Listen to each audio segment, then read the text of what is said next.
Hi, everybody. Hello, I'm Ryan. I'm Bethany. And we are Ryan and Bethany Board Game Reviews. And today we'll be talking about Ghosts Betwixt. This is designed by Justin Frood. The artwork is by Travis Hansen and Cole Monarchetti. And it is published by Innocent Traveler Games. Okay. That was the Ghosts Betwixt. That was in the noise. That was it. That was it. That was the whole thing. Now you've experienced it. You guys, this is a dungeon crawl style game. In this game, there's all this mysterious happenings around this haunted house. All right, but you have a family who has a missing family member who went missing nearby. We are going to go look for this missing family member, and we are going to have to investigate this haunted house. And there's all kinds of mysterious things that happen. All right. Normally at this point, I would show you guys how to play, kind of give you guys an overview. That's kind of challenging in this game because of the highly variable nature of it, and plus I could give away some spoilers. Yeah. So I'm just going to kind of give you guys a little bit of a verbal walkthrough of what can happen on your turn. You're basically going to go into these rooms. You're going to have various events populate, and you're going to do this at the beginning of the game. And then when you walk into a room, you're going to reveal what map tile you're supposed to put there, and you're going to reveal some events that might happen. Maybe some bad guys spawn there. Maybe some treasure spawns there. Maybe some kind of wild events happen there. You never know what you're going to get. Maybe a vending machine spawns there. You never know. You might get anything. So there's all kinds of wild stuff that can happen. You have a lot of different stats for your characters. You're going to be battling it out with these different bad guys. You're going to try to solve these mysteries as the game goes on. You have a whole lot of equipment that you're going to be able to use. Also, as the game progresses, you're going to have all this, plot is revealed to you as the game goes on. You're going to have objectives that you're constantly trying to face in objectives. And sometimes you have bonus objectives. So you have more than one objective at the same time that you're trying to explore this haunted house, explore your dungeon, to try to figure out what's going on as you're crawling through this dungeon. There's a whole lot of interesting things that can happen, and I'm way oversimplifying it. In fact, that's the only way to explain this is because it's very, very involved. So the only way to talk about it is simplifying it down into bite-sized pieces. You get more and more kind of equipment and access to things as the game goes on. In fact, there's some secret hidden components that reveal themselves at certain points throughout the game. So that's kind of cool. But you're just going to go into this mystery. You're trying to solve these mysteries. You're going through this house. You're using all of your stats, using your items. You're using your brain to try to figure out what's going on as you travel through this. There's 6 games all together, 6 kind of like missions, I guess, or campaigns. They all last about, 90 minutes to 2 hours each. So if you can get them all done, one after another, you're going to save a lot of setup and tear down time. All right, that's it. I'll sit up talking for a while. Okay, everybody, my turn.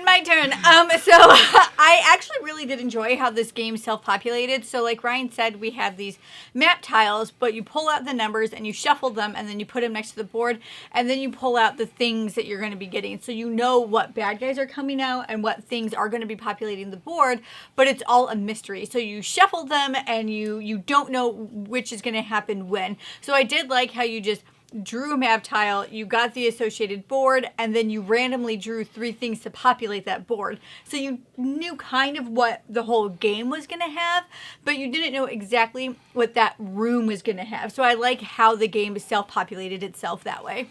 And because the map isn't like pre-programmed, you never knew, even though you know which tiles you have, you don't know when they're going to come out. So sometimes the bedroom's going to be right next to a bathroom. Sometimes the bedroom's going to be right next to a hallway or another bedroom or whatever the case is.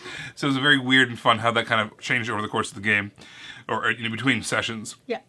I like how the items were represented, especially when you get to use the dice. There's dice for everything in this game. There's so many dice. You have to use dice to determine whether or not a hit was successful or not. You have to use dice to see how much damage it did. And you have to use dice for defense. And you have to add in extra dice based off of how many, what equipment you're using. And then you had a chances to whether, if you were behind someone, for instance, you had to upgrade your dice and use a better version of that, whatever dice you're using. So all that was really, really fun. Also, I want to say that I'm a big disc golf fan, and there was this part of this takes place adjacent to a disc golf course. That makes me laugh a lot. Yeah, it was actually really fun when we were reading that, and we were just like, wait a second, this is like our other hobby coming out in this hobby. I actually really liked, I'm really close with my family. As you probably know if you've watched our channel for a while, I often talk about my brother, who we play lots of games with. And so I liked the fact that this was a family unit who all seemed to at least as far as we could tell with the story that was ran, they all liked each other, right? And so I I really liked just that close family unit in this game, that it wasn't family members pitted against each other, but family members coming together to rescue their other family member. And so I just really loved how it had that huge, strong family unit. I will say this game was not an easy game to learn. This is a game that you're going to want to have somebody read through the rule books, and yes, multiple rule books, before you even start your first game, before you even start setting up. You're going to want to read through all this material ahead of time. There's so much information in these books. So one is basically with the mission log, it has all the information about the mission.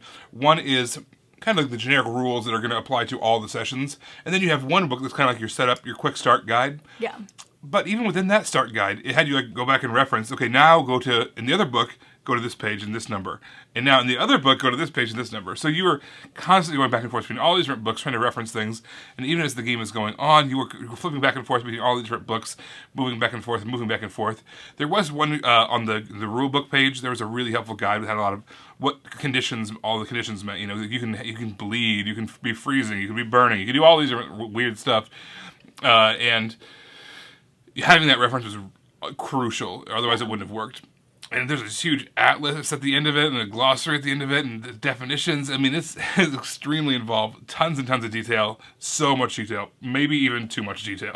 But you want to know this well before you even start the game. Well, and I think, it's almost impossible to know it well. I felt like when we were playing this game, the game took me out of the game a lot. Because we had to reference all of that, I wasn't able to be immersed in the world like I wanted to be. I wasn't able to be completely there what's happening with the game as the story is progressing and being there for the story, because we were pulled out of that all the time. That being said, if you are a fan of dungeon crawls, a lot of these kinds of bigger rule sets like that probably don't scare you off that much.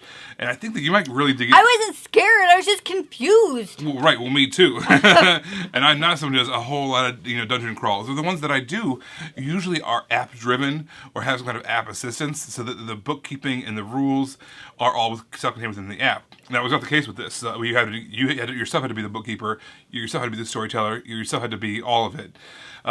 So that being said, overall, if you like dungeon crawls and you are not intimidated by that rule set, I think you might dig this one. There's some really fun plot points. The mysteries are really, really interesting.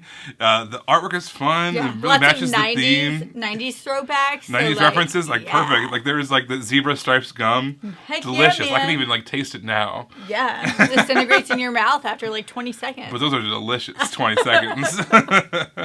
So yeah, this was a game that maybe I wouldn't recommend for someone who has the lighter side of things. This is definitely a bigger rule set, much more time consuming to learn and to play. Yeah. But really, really neat, fun plot. Yeah, if you like dungeon crawlers and that's your jam, I would definitely check this out. I personally would recommend trying to one-shot it, make a day out of this game or make a weekend start out of this game. Start at 9 in the morning and finish at 9 at night. Just knock the whole thing out. Or just make it a weekend if you can't do it a day, because that way you'll be able to get past the hurdles that I was having, and you'll get to that point of being immersed in it. That's my recommendation. Plus the setup and tear down. There's so many bits. So many bits. So many bits. So many bits. We had somebody punching for 20 minutes straight, just punching out cardboard while I was reading the rules. That somebody was my brother Matt that I had mentioned earlier. Thanks, Matt. Everybody, thank you so much for watching. Don't forget to subscribe so you can see our videos as they come out. You can also find us on TikTok. We are Ryan and Bethany. On Facebook, we're Ryan and Bethany Board Game Reviews.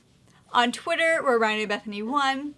And on Instagram, we are Ryan and Bethany. You guys, thanks for watching, and we will see you next time.